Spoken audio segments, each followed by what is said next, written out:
Welcome to this week's podcast episode. In this episode, I will talk about virtual reality, augmented reality, and the MetaQuest 2. So the MetaQuest 2 is a virtual reality glass from Meta, so from Facebook, and it costs me around 400 euros.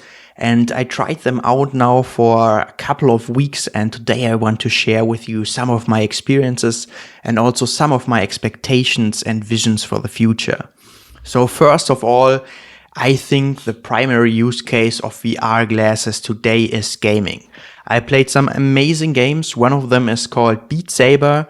You probably have seen it in the social networks. It is a little bit like Fruit Ninja, where you have to cut boxes, and it's like you're on a plateau or something, and these boxes are coming to you like in piano tiles in the game. Like the boxes are beats basically, or a beat is like a box and you have to cut them.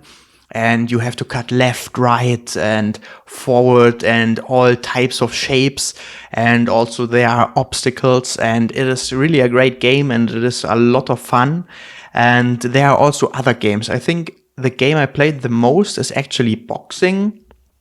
And I really like it because it's fun, and it's also a great exercise, because I really had to sweat when I boxed against the computer. And of course there are also different levels of difficulty, and it was a lot fun. I did some kickboxing some years ago, and it's not like real boxing, but it's like a great cardio exercise, and it's just fun to do it.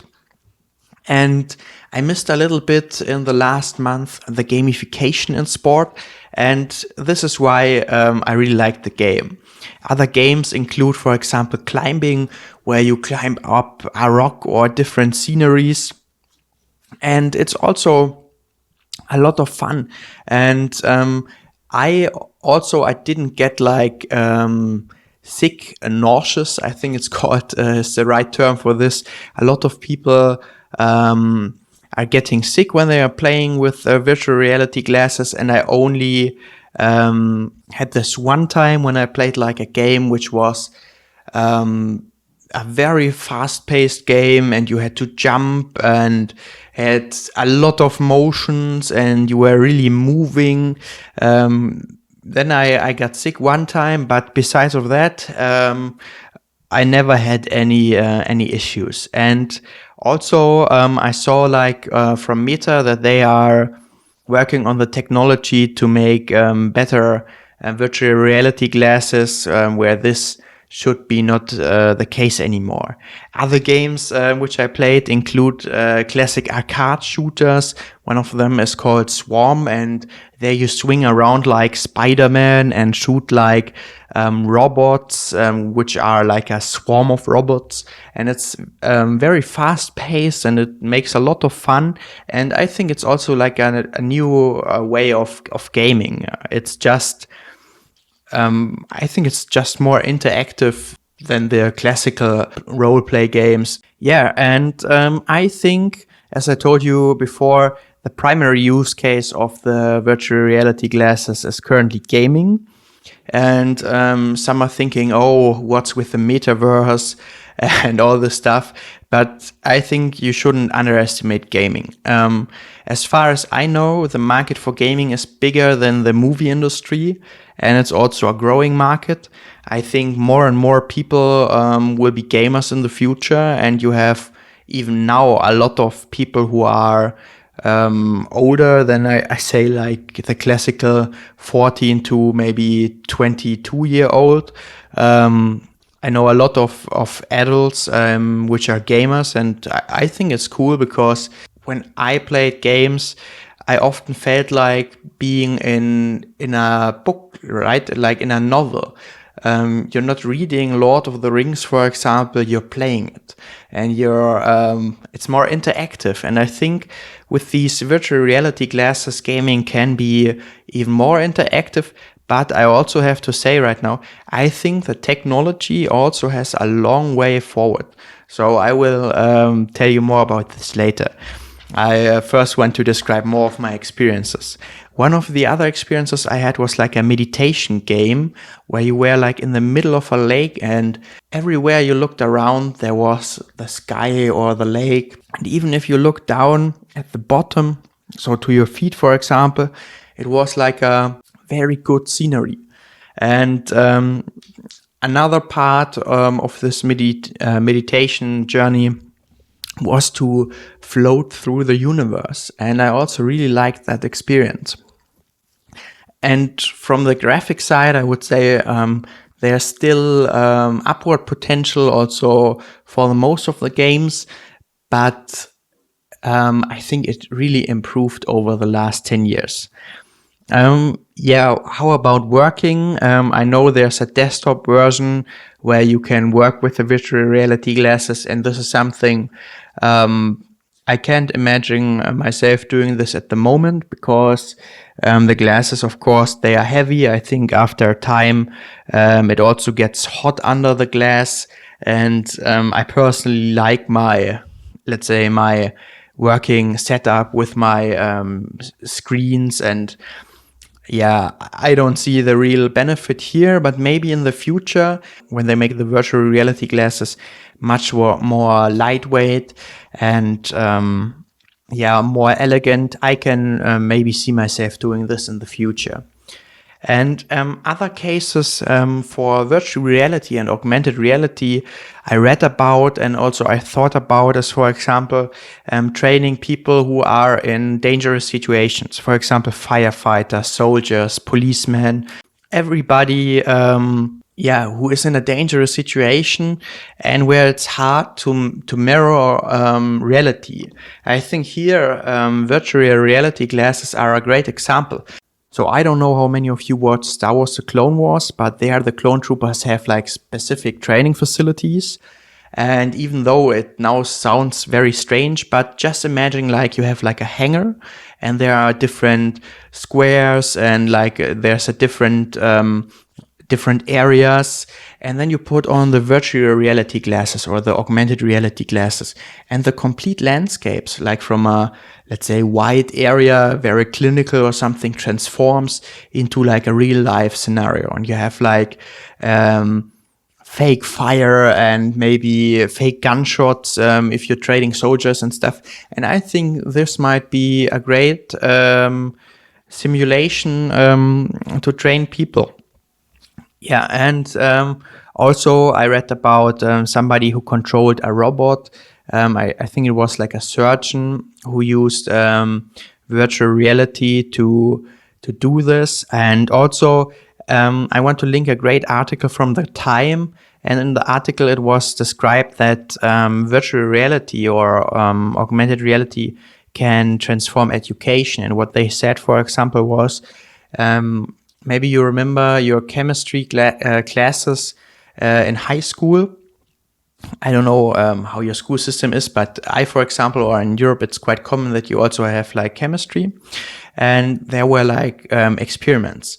And now just imagine you can do these, let's say, dangerous experiences on your own, like in a virtual reality setup. And yeah, I think this is great. Also, talking about virtual reality, digital twins are, of course, very interesting. A digital twin is like the computer version or the simulated version for example, a fabric or a house or something, and everything is simulated like in reality. And for example, if you're doing city planning or if you plan like a new manufacturing site, you can test everything out and maybe prove your concept for errors. And I think this is also something which had a hype a couple of years ago, but I think in the future it will be a thing. And yeah, probably some of you being in the industry, I think, are saying it's still currently a thing and it's already big, but I think it will become even bigger. And yeah, augmented reality, I talked a lot about it, but I didn't explain it. It is like extending the reality. For example, you have your normal glasses and basically just Pokemon Go, right? You see, for example, on your smartphone, these Pokemons, but in with the glasses, you could extend like your vision with all this stuff, and maybe not only Pokemons, but in the future with a lot more complex details. And what I thought about this is, for example, historic monuments.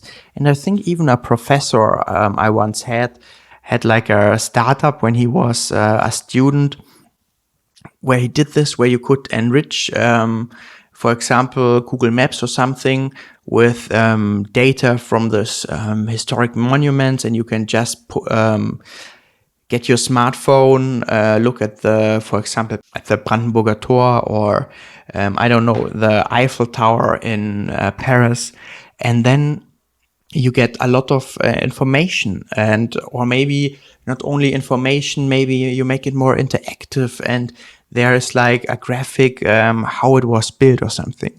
Yeah, I think this is very interesting. Or you could do stuff like connecting LinkedIn to your profile, and if people are going through the streets, they could scan you or link your Instagram or whatever.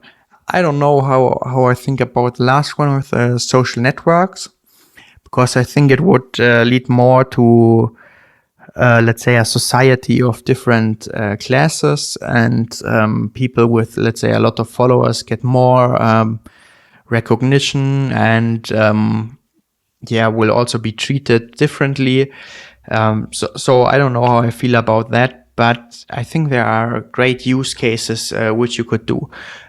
Also, something I personally, I don't know how I should see it, but of course, advertisement will be probably also a thing.